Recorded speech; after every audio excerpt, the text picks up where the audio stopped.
Hi hello नमस्ते everyone शुभ प्रभात। आज चाहिँ म टक्कसँगले बिहान बिहान होइन धेरै पछि बेच जाँदैछु अनि यसो त्यसपछि भिडियो गरिहालौँ न त भनेर गर्न लागेको। मजालाई पनि देखाउँछु। आज चाहिँ म यो मर्निङको ब्लग राख्दैछु। Look at me. यहाँ चाहिँ मैले बुक पनि बोकेको छु होइन। प्लायमा बसेर बुक पढ्न कस्तो मजा आउँछ। अनि म चाहिँ हो म चाहिँ रेडी भइसक्यो। चिसो चिसो छ जस्तो लाग्यो। प्लायमा हेरौँ कस्तो छ। धेरै चिसो छ भने चाहिँ बस्न सकिँदैन। म चाहिँ अझै वकै गरिरहेको छु। मेरो घरबाट चाहिँ प्लाय पुग्नलाई 10 मिनट त होइन 5-7 मिनट जस्तो लाग्छ। अनि अब म देखाउँछु है। अब म देखिने के प्लाय देखिने ठाउँमा चाहिँ पुग्न लागेँ। देखाउँछु म। यहाँबाट देखिन्छ कि यो स्ट्रेट बाटोको चाहिँ लास्टमा छ प्लाय। अब म हजुरलाई देखाउँछु। हेर्छु त बाटो कस्तो राम्रो छ। यो रुखको पनि यो यसरी हेर्दाखेरि पनि राम्रो देखेछ क्या। यो सबै नयाँ पालुवा पलाउने बेला भएको भएर होइन। हेर्नु न कस्तो राम्रो देखेछ। ए आज त पुरै घाम लाग्ला जस्तो छ। मान्छे पनि कोही छैन बाटोमा। मर्निङ भएर होला है। देन सन जय सूर्यदेव। अनि मजाले लाग्यो घाम पनि। आज चाहिँ रमाइलो होला जस्तो छ। दिन धेरै पानी। म चाहिँ अलमोस्ट आइपुगेँ। ल हेर्नु हजुरहरूलाई पनि आनन्द आउँछ होला। मलाई यति आनन्द आइरहेको छ होइन। हेर्नु न वालपेपर जस्तो छ होइन। भ्यू पनि टक्क। अब कसैलाई लाग्ला कसैलाई नलाग्ला है। फेरि मैले सबैलाई वालपेपर जस्तो लाग्नुपर्छ कति न भन्ने होला फेरि कसैलाई होइन। हुन त त्यस्तो कुरा सोच्नु त हुँदैन। तर हेर्न मन लाग्नेहरूको लागि चाहिँ पिस समुद्र भन्ने बित्तिकै मलाई पिस जस्तो लाग्छ नि। पिस खोज्ने मान्छेहरूको लागि चाहिँ वाउ भ्यू होला जस्तो लागेर देखाएको होइन। वाह यो चाहिँ आले हप हेर्छु न भ्यू। तर यहाँनिर चाहिँ यो बाटो बनाउन लागेको छ कि। अनि त्यस पछाडि वाह म त कति पछि आएको कि के गर्नु नजिकै भएर पनि आइँदैन। अनि यसरी मिस हुन्छ। काउ हेर्नु काउ हाई काउ। अनि यहाँ चाहिँ बाटो हुनुपर्ने हो उता जाने भनेर खोज्दैछु म चाहिँ। कस्तो राम्रो देखेको मलाई मोहक दृश्य मजा आउने दृश्य देखाउँछ है त। देखाउन चाहिँ उता पर अब बाहिर यहाँ तारबाट बाहिर गएर देखाउँदा मजा हुन्छ होला। म त्यहाँबाट खिच्छु। अलिकति टाइम दिएर आयो भने वर्थ हुन्छ क्या। के राम्रो गरेछु मैले आएर भन्ने हुन्छ। त्यही मलाई पनि खुसी लाग्छ मैले आएर राम्रो गरेछु भनेर। किनभने यस्तो स्वर्गमा आउन पाइन्छ। अलिकति मेहनत गऱ्यो भने चाहिँ स्वर्गमै आएको जस्तो फिल हुन्छ। ला ला ला ला वाला भाइस आउँछ।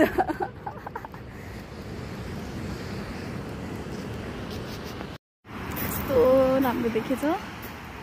कस्तो राम्रो देखेछ।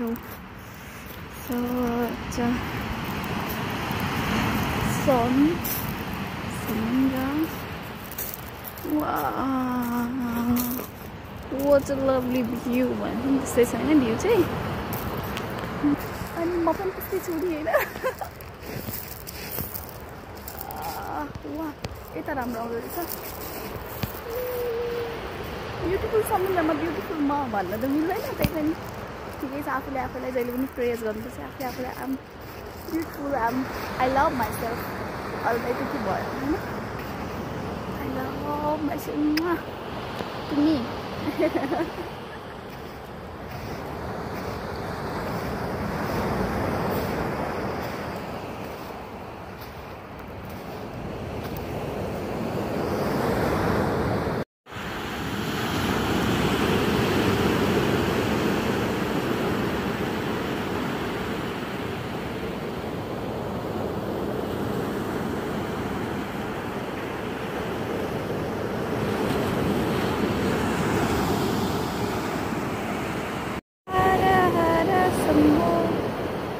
शिव महादेव हर हर शम्भो। मैले चाहिँ यहाँनिर चट्ट शिव लेखेको थिएँ होइन। अनि यसरी पानी सरर अब आयो है। मै भाटामा आयो है। ए ए ए ए ए यस्तो गरिदियो तर पनि केही छैन। ओम नमः शिवाय होइन। पहिला पहिला चाहिँ के लाग्थ्यो भन्दाखेरि नजिकै त छ नि। जहिले गयो पनि भइहाल्यो नि। घरबाट 5 मिनटमा छ कति न जस्तो लाग्थ्यो होइन, तर होइन रहेछ। जब आफूसँग टाइम हुँदैन नि, जब आफूले टाइम म्यानेज गर्न सकिँदैन नि, अब यसमा पनि कति बेला आउने, कति बेला आउँदाखेरि चाहिँ अलिकति मजा आउँछ होइन, आनन्द पिस खोज्न आउने हो नि त होइन। अनि भन्दाखेरि चाहिँ मर्निङ टाइममा, अनि मर्निङ टाइममा आउनु चाहिँ बाबु स्कुल जानु भएपछि चाहिँ पोसिबलै नहुने क्या। अब बाबुलाई स्कुल छोडेर आउँदा पनि त अब 10-11 बजिसक्यो हुन्छ नि त, अनि फेरि के हुन्छ त्यस्तै हुँदो रहेछ। आज चाहिँ मलाई यति आनन्द आइरहेछ होइन, पुरा ग्लो गरिरहेको छु जस्तो फिल हुन्छ कि बेलुका।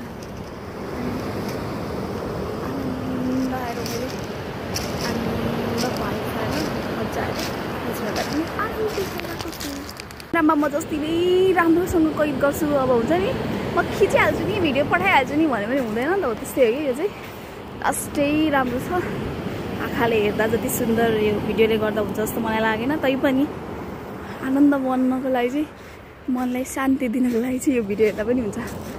पिस हुने खाले छ। म चाहिँ यहाँ मैले ओछ्याउनी पनि लिएर आएको छु, बुक पनि लिएर आएको छु होइन, अनि पानी पनि लिएर आएको छु। मैले 1 आवर टाइम पनि निकालेर आएको छु। अब 1 आवर चाहिँ म आफूलाई मेडिटेट गर्छु यो समुद्रको किनारमा बसेर आफूलाई। यो चाहिँ चट्टै यहाँ बस्ने डिसिजन गरेँ होइन, यस्तो भ्यू हेर्दै अनि यहाँ बस्नु पऱ्यो। अनि त्यसपछि यहाँ सनबाथहरू पनि भयो, जे भने नि भयो होइन। यहाँबाट पिस एकछिन समुद्रको आवाज सुनेर पिस लिनु पऱ्यो, यहाँ बस्नु पऱ्यो भन्ने सोचेको छु। मेरो यो चाहिँ ब्याग हो, मैले चाहिँ ब्याग लिएर आएको छु। अनि मेरो ब्यागमा चाहिँ मलाई थाहा थियो क्या चिसो हुन्छ नि त होइन, अहिले त पानी परेकै छ नि त। अनि टट्ट बस्नको लागि यहाँ रेडी गरेँ। अनि त्यस पछाडि मसँग पढ्नको लागि बुक छ। अनि त्यस पछाडि अब चाहिँ चट्टसँगले चाहिँ होइन, अनि म चाहिँ यहाँ छु। अब चाहिँ म आनन्दले बसेर सुज पनि खोलेर बस्छु, किनभने मलाई अघि पानी आएर सबै भिजाइदिएको क्या सुज। अनि त्यस पछाडि सुज खोलेर रिल्याक्स गरेर 1 घन्टासम्म नै को सुज लगाएर बस्छ होइन। सुजलाई पनि यहाँ यतापट्टि राख्छु होइन, म बस्छु होइन, यसरी यस्तो गरेर बस्छु होइन। Wow get the view.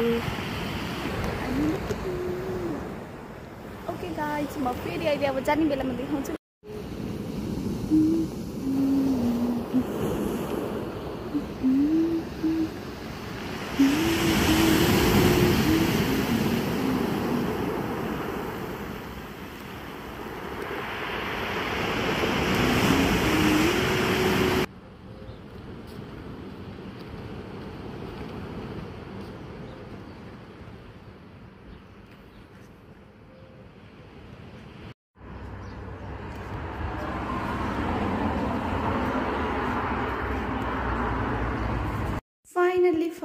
Finally guys, I'm at home. Yay, म घर आइपुगेँ। Thank you so much for watching. सबैलाई bye bye. See you in next vlog. Bye guys.